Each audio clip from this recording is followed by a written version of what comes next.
Welcome to my channel. Don't forget to like and subscribe. The poor alien woman was forced to become the slave of the human man in order to survive. The sky tore open with a sound like a million old radios trying to tune the same station, and Seraphine's ship wheezed its last breath over the pines. She spilled out of the wreckage into wet underbrush, coughing sparks, her long ears flattened to her skull like a wounded animal's ears flattening for protection. One of them twitched when her internal systems flagged trauma. The faint bioluminescent veins along their edges pulsed blue, then violet, then a resigned amber. The forest smelled of damp earth and human ignorance. She tasted iron and snow on her tongue, and she swore under her breath in a language that made the frogs quiet for a moment. She should have died on Lixari. She should have been another echo in the archive of a species that had been erased with annihilation cannons and corporate salvage rights. She was not done, not yet. The shuttle's emergency beacon had spat out a half-corrupted signal that, given the probability matrices, targeted a place with the lowest chance of rescue.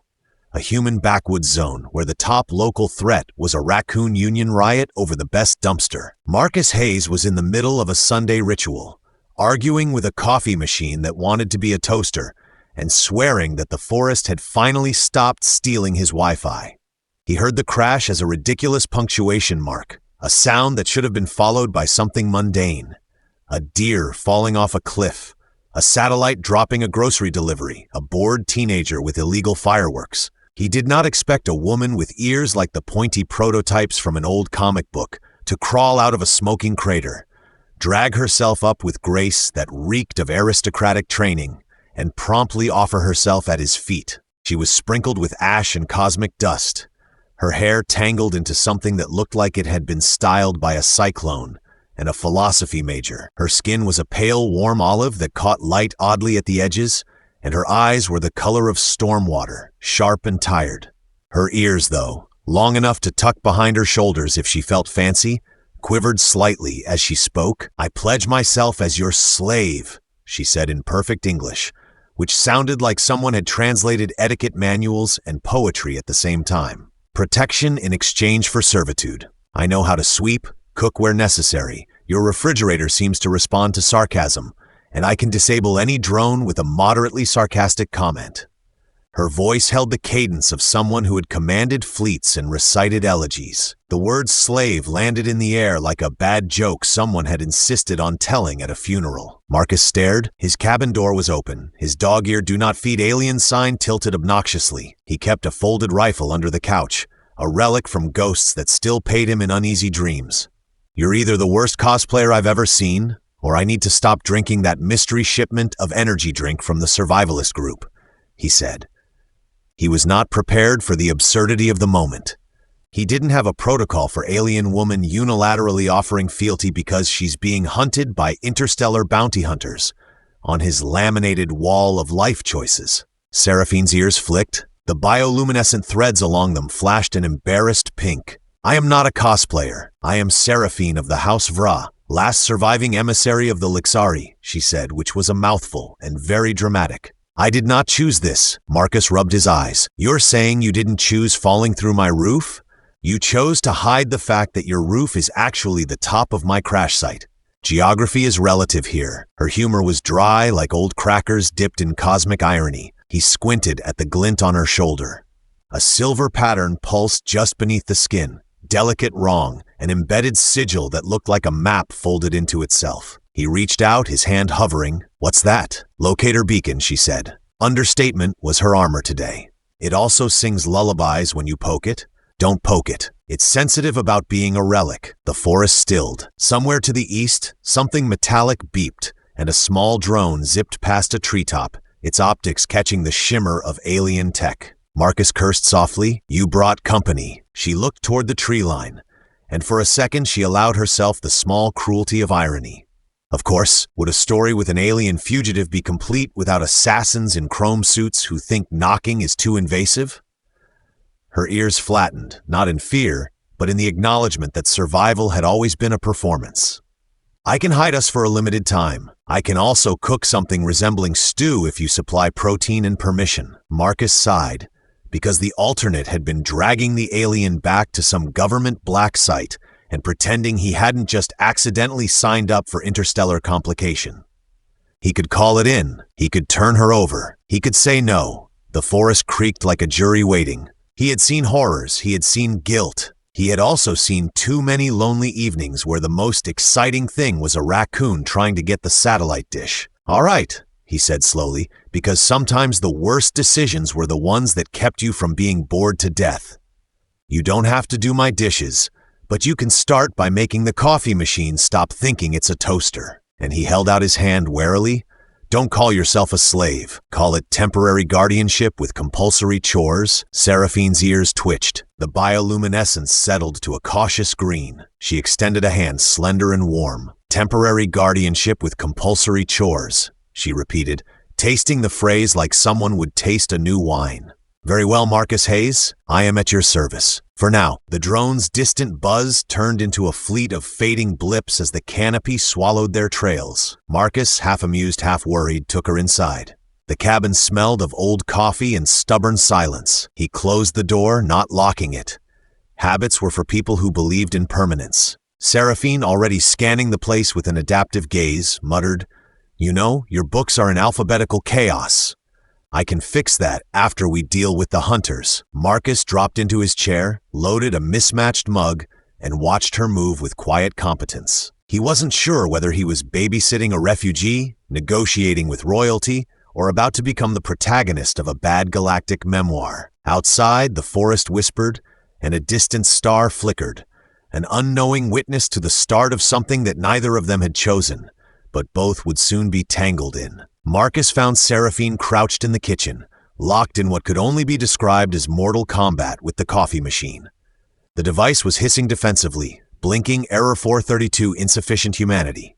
Seraphine had taken a spoon hostage. "I have offered it milk. I have offered it sugar. I have sung the ritual chants of caffeine," she muttered. "It still rejects me. Perhaps this unit responds only to sarcasm and abandonment." "That machine hasn't made real coffee since the Obama administration," Marcus said, opening the fridge and instantly regretting it. "Also, you gave it milk? That expired in June. 2 Junes ago?" "Ah," she said, pausing mid-glare. "So that explains the gelatinous revolt." She stood, brushing non-existent dust off her trousers. Marcus had noticed she had an uncanny ability to clean herself in a way that made the rest of his cabin look like a failed archaeological dig. She eyed the shelves. "I have compiled a working knowledge of your Earth pantry. You own 14 varieties of hot sauce, no vegetables, and a can labeled meat substance that I refuse to touch for philosophical reasons. That can is for emergencies. What kind of emergency requires unlabeled meat? The kind where I run out of everything else, including dignity." She blinked slowly, her ears curling slightly. "Fair enough." The truce extended to breakfast. Seraphine, utilizing a camp stove and 3 pieces of alien tech she insisted were multi-spectrum flavor enhancers, whipped up something that looked like eggs, smelled like curry, and buzzed gently when Marcus got too close. He ate it anyway. There was something comforting in the strange spices and the warmth that stayed long after the plate was empty. "So," he said between bites, "what happens now? You just hang around, clean my cabin, and hope the galaxy forgets you exist?" "Sizing a cloaking field," she replied. "Very small, only covers about 20 meters. It should mask us from long-range scans." "My toaster parts, aren't you?"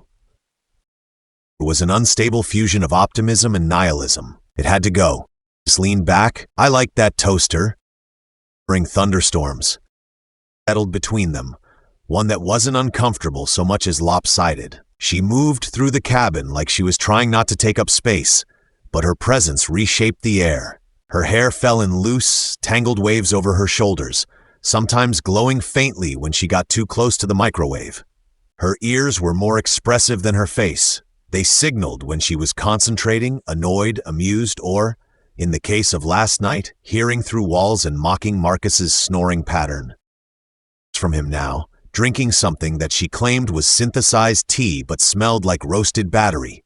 "They'll keep looking. Bounty hunters don't give up. Especially not when someone's put a 7-digit tag on my genome."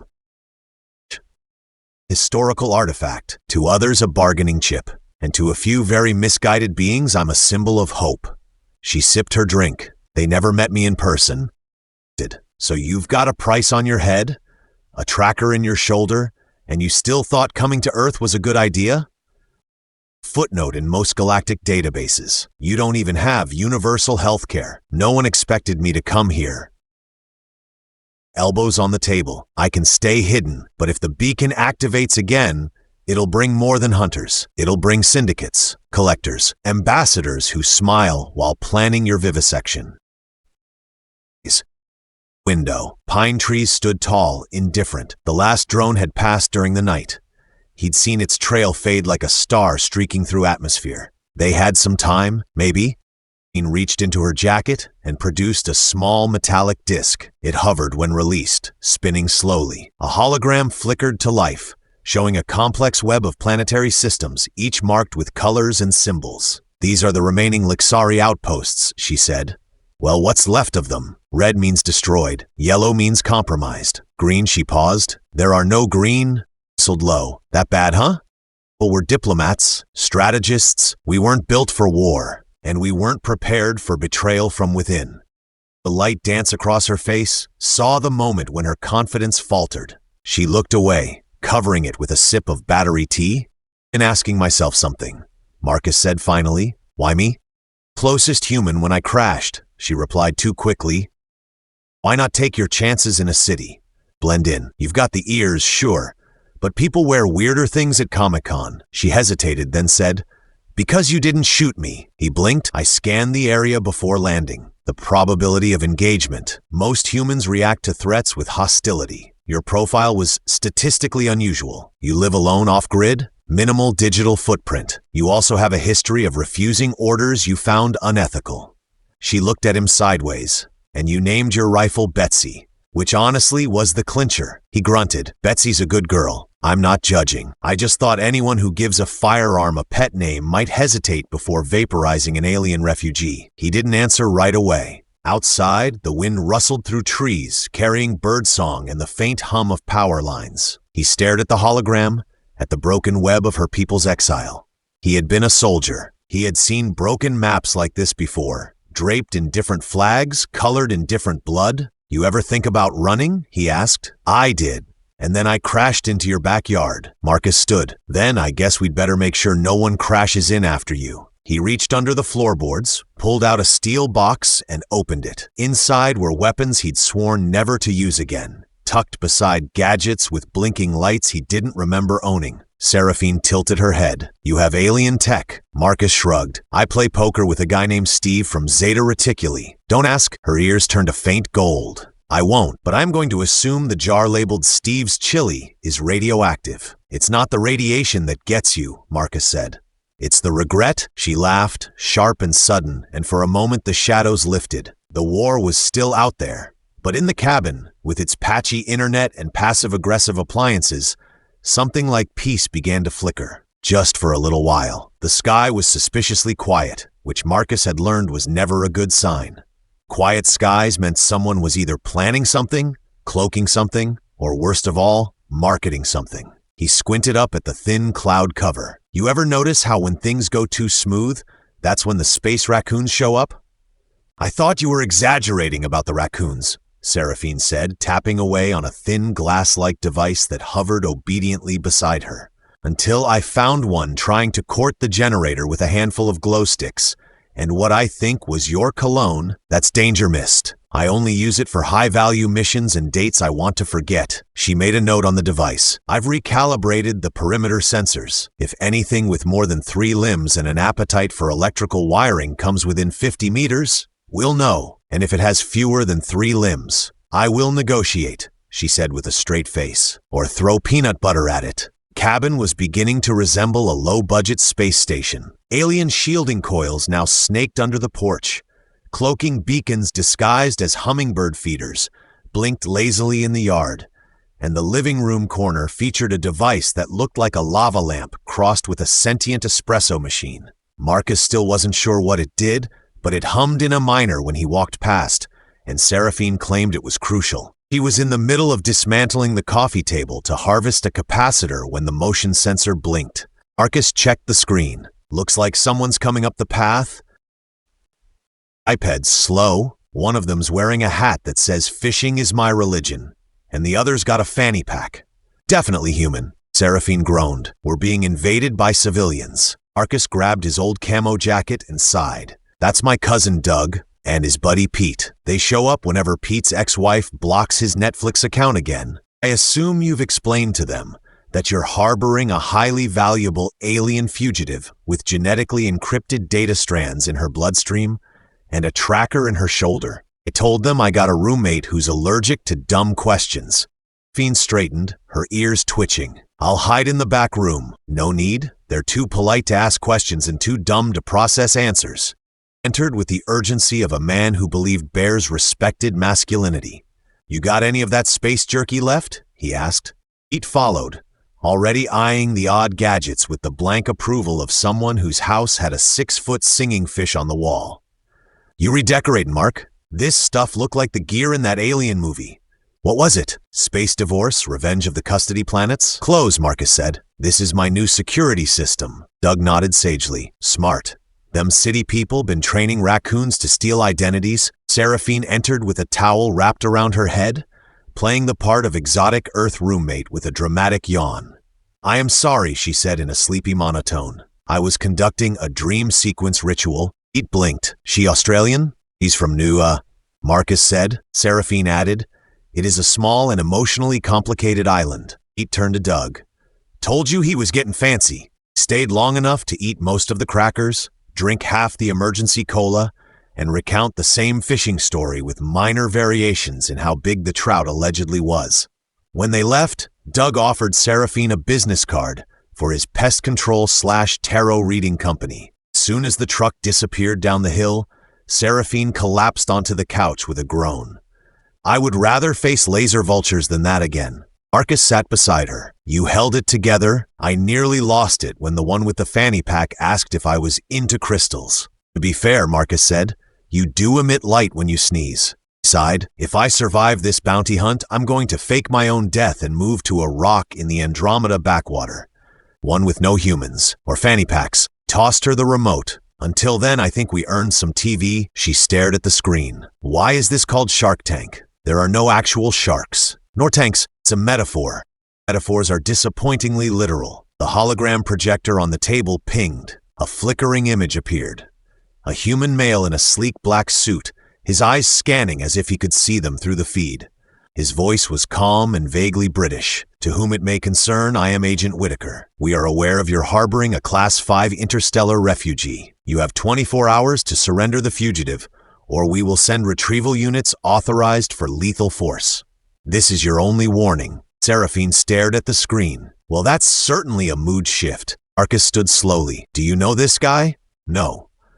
But his tie is from the Centauri Intelligence Corps, which means he either has excellent taste in espionage fashion, or he's lying about everything except the violence. Marcus grabbed a toolkit. Time to move? Seraphine frowned. They'll expect that. Running leaves heat trails. We stay and prepare. You got traps? I've got nanofog, adhesive shock pads, and a prototype temporal jammer that may or may not turn them into toddlers for 13 seconds. It's actually kind of brilliant. She grinned. Also, I reprogrammed your doorbell to emit a neural dissonance pulse. People keep saying aliens aren't useful around the house. They spent the evening booby-trapping the cabin, reinforcing the perimeter, and laughing more than they should have. At one point, Seraphine rigged a decoy hologram of herself with comically exaggerated features. Let's see how Agent Fancy Tie likes being chased by Giant Ear Barbie. Later, as the stars blinked overhead and the defensive grid hummed gently in standby, they sat together on the roof. Marcus passed her a flask. He sniffed it. Is this one of your survival drinks? It's hot chocolate. You mean I've been hacking interdimensional encryption circuits with instant coffee while you had this the whole time? Classified, he said. For once didn't make a face. Tomorrow might get ugly, Marcus said.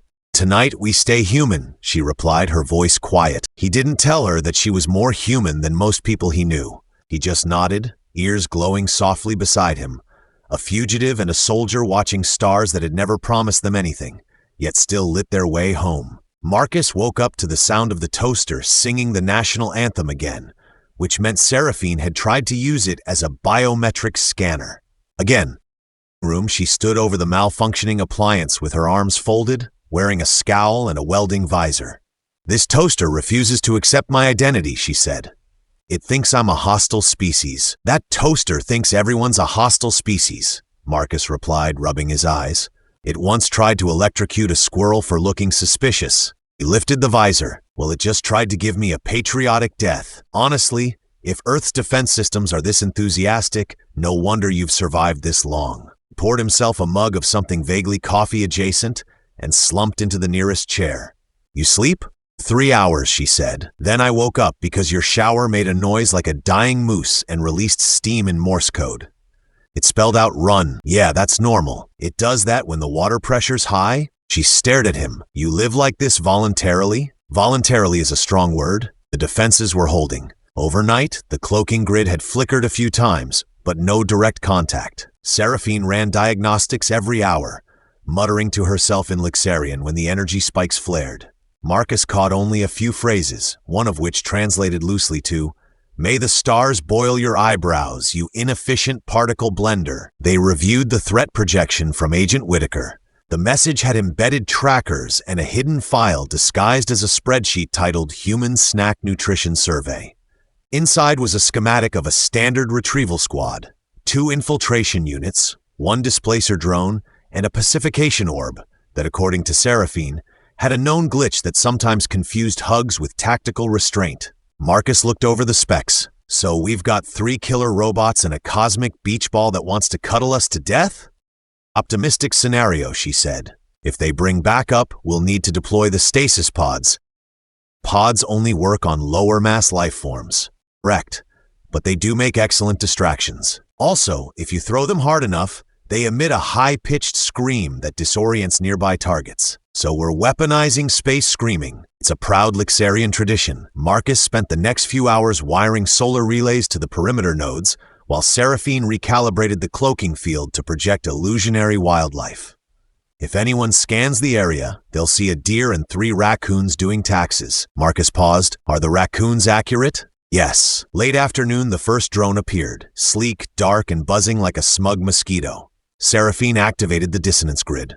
The drone flickered, shivered in midair, and promptly flew straight into a pine tree, exploding in a satisfying burst of confetti-colored nanoshards. Marcus blinked. Was it supposed to explode like that? But it was trying to impress the others. Drone culture is very performance-driven. By nightfall, it was quiet again. Too quiet, which, in their experience, meant something annoying was about to happen. Sure enough, the cabin lights blinked 3 times in succession.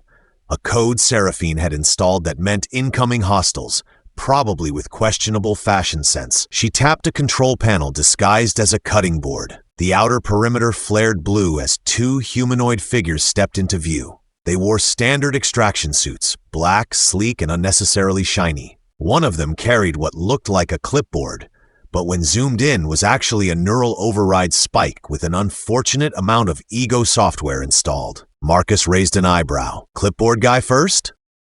He's the kind that corrects your grammar while kidnapping you. The intruders moved toward the porch. Seraphine activated the first wave. A chorus of high-frequency Lixarian children's songs played backward through the speakers.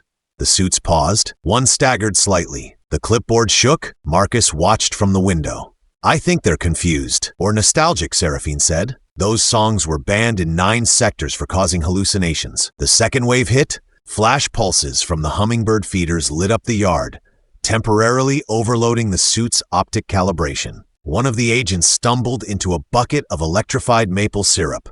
Marcus had rigged, just in case they needed to make a point. Poured it out and began singing what Marcus was fairly certain was a Boys II Men song in binary. Seraphine grinned. That's our cue. They moved out through the side hatch, flanking the agents. Seraphine tossed one of the prototype stasis pods, which screamed with the fury of 1,000 microwaved bagpipes and stuck to the nearest agent's chest. The suit froze, flickered, and then turned rigid as the pod initiated a temporary freeze-frame loop. The second agent turned, launched a net, and nearly caught Marcus, until Seraphine tackled it midair, her elbow landing with enough force to knock the net launcher sideways. The 2 wrestled in the grass, the extraction agent trying to deploy a subduer drone from its wrist, but Seraphine jammed her elbow into the mechanism, twisted the limb, and whispered, "Tell Whitaker he needs better henchmen." She activated her own neural spike, disguised as a hairpin, and the agent went limp. Marcus exhaled. "Remind me never to play intergalactic dodgeball with you." "Noted," she said, breathless. "You make a very slow target." After securing the agents with molecular tether bands that glowed a soft, judgmental teal, they dragged them to the barn, where Marcus had once kept old gardening tools, and now, apparently, space prisoners. "They'll self-reboot in an hour," Seraphine said.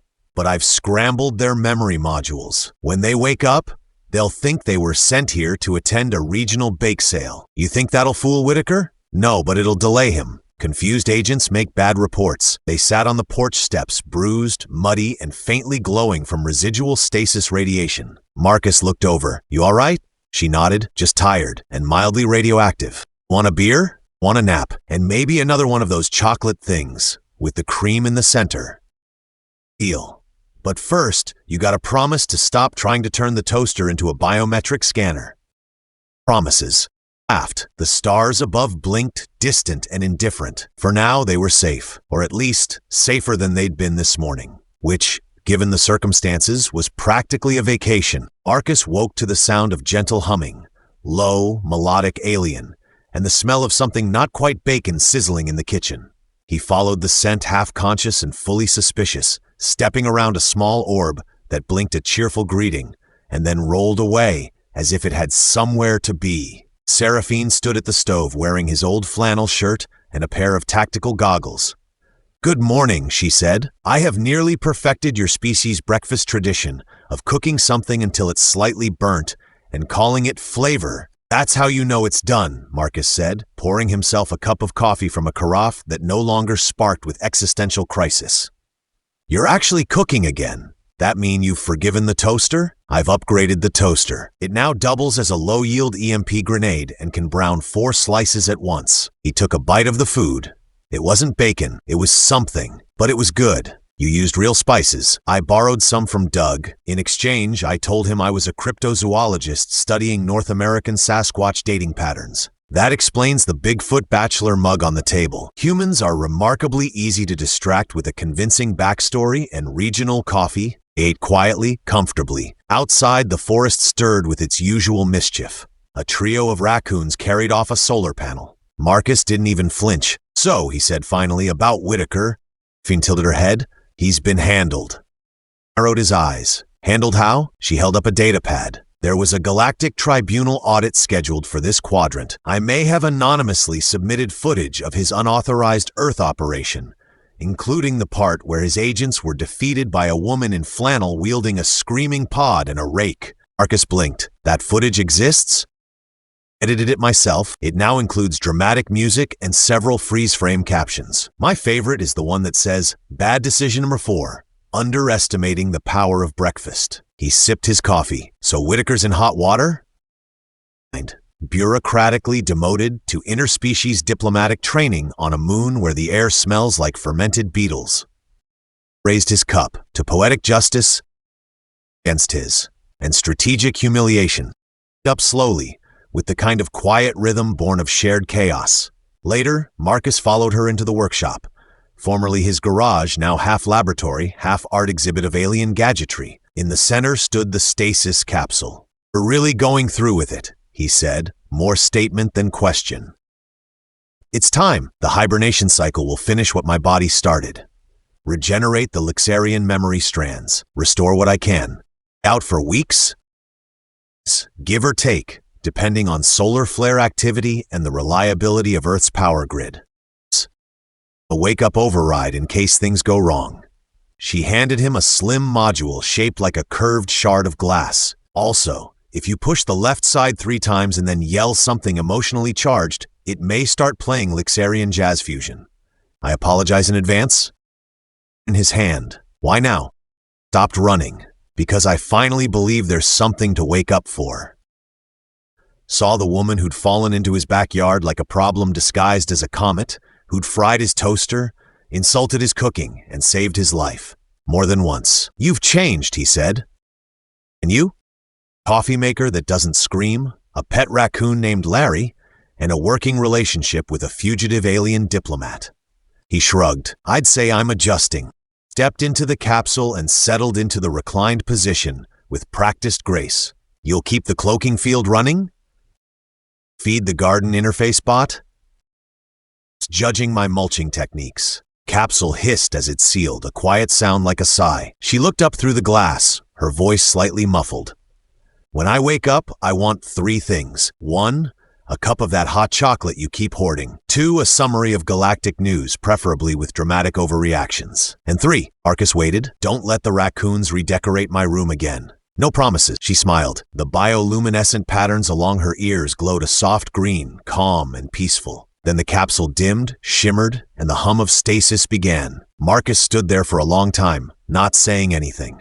The quiet didn't feel heavy anymore, just different. He went outside. The sky was clear. No drones, no explosions, just blue stretching in every direction. A week passed, 2. The cabin settled into something like normal. He found himself making 2 cups of tea out of habit.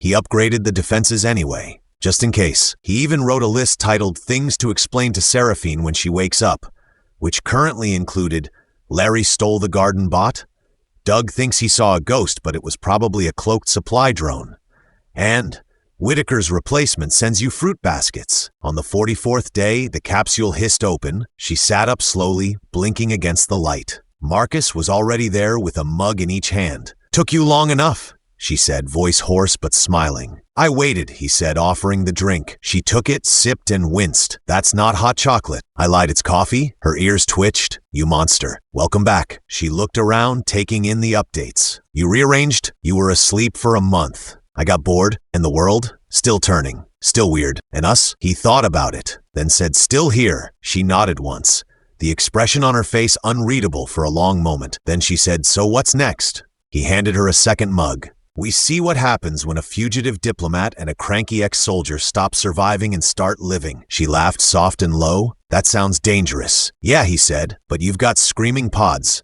and I've got a really persuasive rake. They stood together in the doorway. 2 unlikely companions who had faced down bounty hunters, bureaucrats, raccoons, and trauma. The galaxy was still out there, massive and cruel and beautiful. But for now, there was time. And maybe, just maybe, a future worth waking up for. The end.